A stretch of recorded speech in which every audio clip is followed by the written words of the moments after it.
Welcome to the Sober and Happy podcast, where we talk about all things recovery related, how to navigate the challenges that we'll face along the way on our journey towards our best lives, and how we can go from living a life of simply just being sober to a life where we're both sober and happy. Let me know if you've ever caught yourself justifying a bad habit with the following statement. Yeah, but at least I'm not drinking, right? Don't feel bad if you have. Early in sobriety, I said that so much I might as well have had a t-shirt and a bumper sticker made with that phrase on it. And there is a little truth to that statement. Many of the other bad habits that I was clinging to did not have the same level of consequences that my drinking did, but they all still had consequences. So how do we discover other habits and behaviors we should take a second look at? Can these other habits jeopardize our recovery? And if so, how do we recognize that? Well, that's what we're going to talk about today. So buckle up. This is going to be a great episode.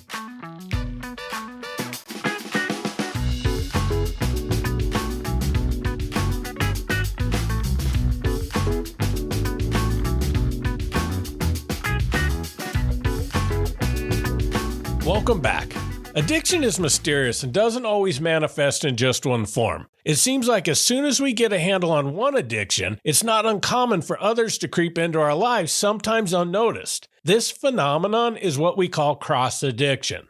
The formal description of cross-addiction is when a person in recovery from one addiction starts to develop or exhibit addictive behaviors towards another substance or activity. When I think about this, I can't help but think about the arcade game Whack-A-Mole. Picture this. You're at an arcade, armed with a mallet, ready to smash those pesky little moles popping up left and right. You whack one down, feeling victorious, only to have two more pop up in its place. That's what cross-addiction can feel like in our recovery journeys. Just like in the game, when we conquer one addiction, it's not uncommon for others to rear their heads. It's a relentless cycle of knocking down one problem, only to have another one take its place if we're not vigilant.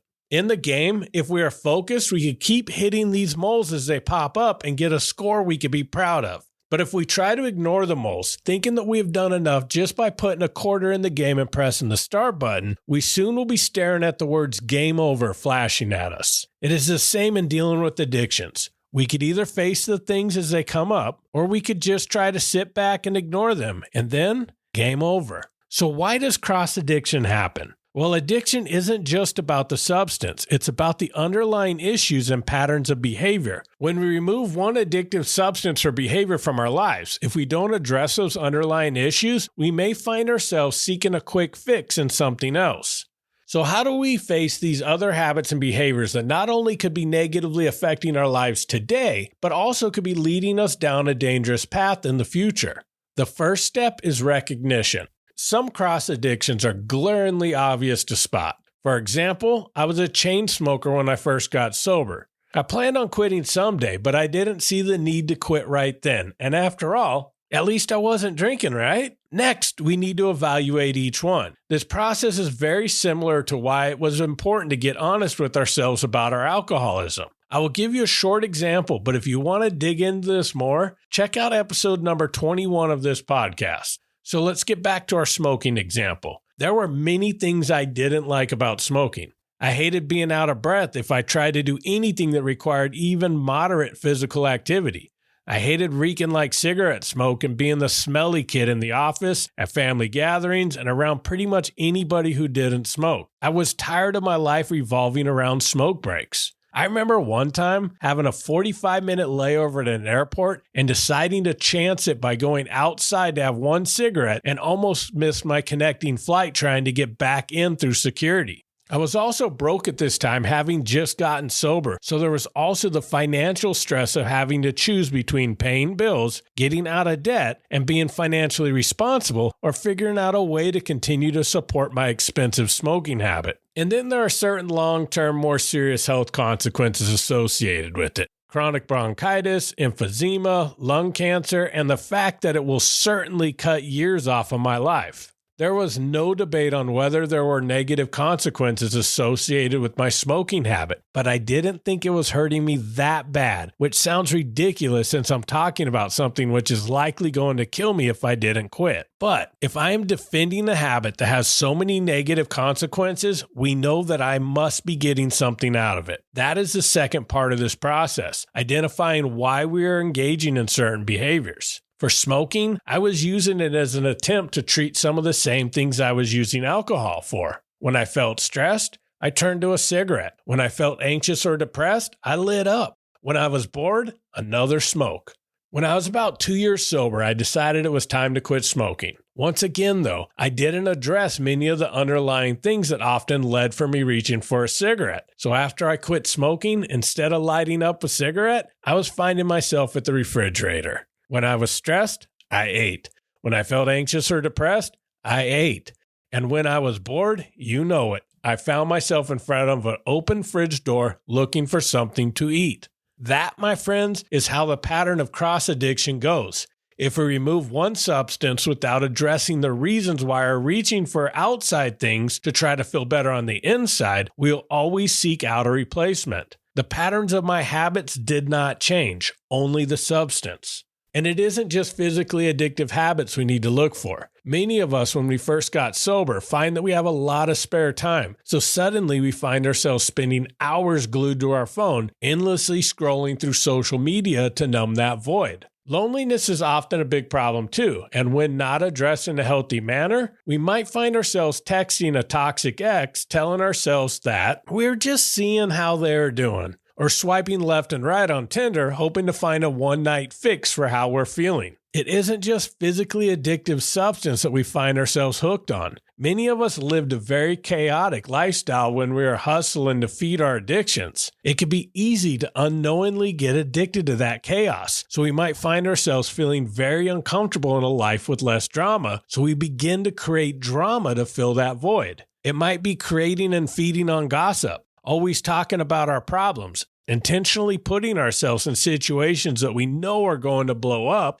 picking fights with people, or even filling ourselves full of negative news stories. So why should we worry about these things? With anything, we have to ask ourselves if the actions we are taking today are moving us closer to the life that we want and deserve, or are they pulling us back towards our addiction? Many of the behaviors I mentioned breed many negative emotions: shame, guilt, resentment, anger, and stress. What are many of the reasons that I drank? Shame, guilt, resentment, anger, and stress. If we are engaging in behaviors that generate the same type of emotions that we have been looking to escape, eventually we're going to try to escape again. So what do we do instead? Now that we have recognized the habit and found an underlying motivation for seeking it, the last step is to find healthy ways to address the emotions we have been trying to avoid and stuff down for so many years. To put it bluntly, we have to stop running. Most of us have some pretty deep emotional traumas that we've been carrying around for much of our lives. Many of us also have never been taught healthy ways of dealing with those. If that is the case, professional help is my first suggestion. I know that not everybody has the money or the right health insurance to go get regular counseling, so you might have to look into cheaper options like group therapy. If group therapy is not your thing, you could start with books about what you're suffering from. If you don't like to read, try other options: audiobooks, podcasts, YouTube, etc.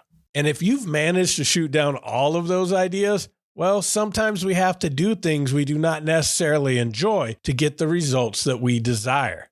And if you seem to find an excuse for why most ideas won't work for you, don't worry, you're not alone. Many of us get addicted to our excuses too. So I would like to start this whole process with that one first. Anything we gravitate towards, we think we are getting something from. So what are you getting from not being willing to try new things? I know for me, it was the avoidance of failure, the fear of the unknown, and maybe a little bit of the self-righteous feeling of always thinking I knew what was best for me. Excuses often are still my default response, but today I try to catch myself, pause, and evaluate whether I'm making the decision based on what's best for me or if I'm falling back into the habit of just making excuses. The goal today is not to be perfect, but to be open to trying new things. Instead of hitting the fridge when we're stressed, we could choose to throw on our shoes, go outside, and walk it off. Instead of seeking quick fixes for loneliness, we could start to go out and participate in things that create more genuine connections. Instead of creating chaos in our lives, we could start to embrace peace by trying meditation, yoga, hiking, or just sitting outside and enjoying a nice day. Are we going to enjoy everything we try? Of course not. I have tried meditation more times than I could count, including taking a 12-week course on it once, and I still do not enjoy formal meditation. But I could throw on a pair of hiking shoes, hit a trail, and get the same calming effect I was trying to get from meditation. But I didn't learn that without trial and error, and I didn't give up the first time when I didn't like something. I knew there were benefits of meditation, so I didn't give up the first time I tried to sit and meditate and felt like I couldn't do it. I gave meditation an honest effort until I knew I could look at myself in the mirror and say that I gave it my best try. Then I tried something else and something else after that. I kept trying until I eventually found a suitable, healthy alternative to trying to find calmness and peace. And the rewards didn't start only when I found my healthy fix. Just giving an honest effort, learning that it is okay to try and fail, and then try again, and developing perseverance have provided rewards that continue to pay off every single day of my life. So the next time you feel like you're stuck in a game of whack-a-mole with your addictions, remember, with perseverance, determination, and a little bit of strategy, you will emerge victorious. Thank you for listening to this episode, and I hope you enjoy the podcast. This week, think of one person you think will benefit from listening to this episode, and please send it to them. Be the person who plants a positive seed in someone else's life today. You never know how much they may need it. New episodes come out each Friday, so I look forward to connecting with you next week. And as always, thank you so much for listening and keep living sober and happy.